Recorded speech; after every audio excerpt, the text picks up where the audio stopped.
দেখে আসলাম বহুল আলোচিত অনন্য মামুন এবং সুপারস্টার শাকিব খানের বহুল আলোচিত মুভি দরদ। আর আপনাদের সাথে অনেস্ট রিভিউ দিব, কিরকম ছিল দরদ, কেমন লেগেছে আমার।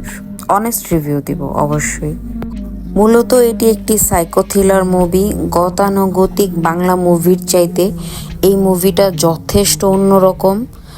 আপনি যতক্ষণ স্ক্রিনে তাকিয়ে থাকবেন ততক্ষণই সাসপেন্স থাকবে, ততক্ষণই আপনার ভিতরে প্রশ্নবোধক চিহ্ন থাকবে। আসলে হচ্ছেটা কি, কে মেন অপরাধী, কে ভিলেন আর কে হিরো, সেটা বুঝতে বুঝতে আপনার অনেকটা সময় লেগে যাবে।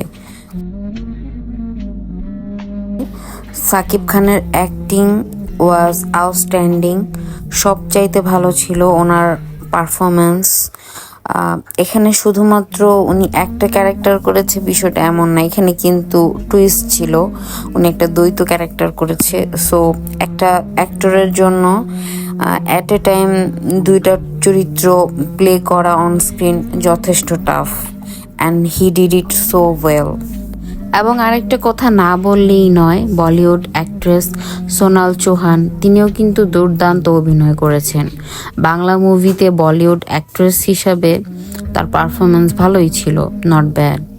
আপনি যদি ফুল থ্রিলার একটা বাংলা মুভি দেখতে চান অবশ্যই দরদ দেখবেন। অ্যাট লাস্ট বাট নট দ্য লিস্ট, আমি অনেকগুলো ইউটিউব চ্যানেলে দেখেছি দরদ মুভি অলরেডি তারা দিয়ে দিয়েছে। আমি অনন্য মামুনের দৃষ্টি আকর্ষণ করছি সে যেন এই ব্যাপারে পদক্ষেপ নেয়। সবাই যদি ইউটিউবে এই মুভিটা দেখতে পারে তাহলে তারা কেন বিগ স্ক্রিনে দেখতে যাবে? সো এটা কেউ করবেন না, এটা করা উচিত না। মুভিটি দেখবেন, আশা করি আপনাদের অনেক বেশি ভালো লাগবে। Thanks for watching.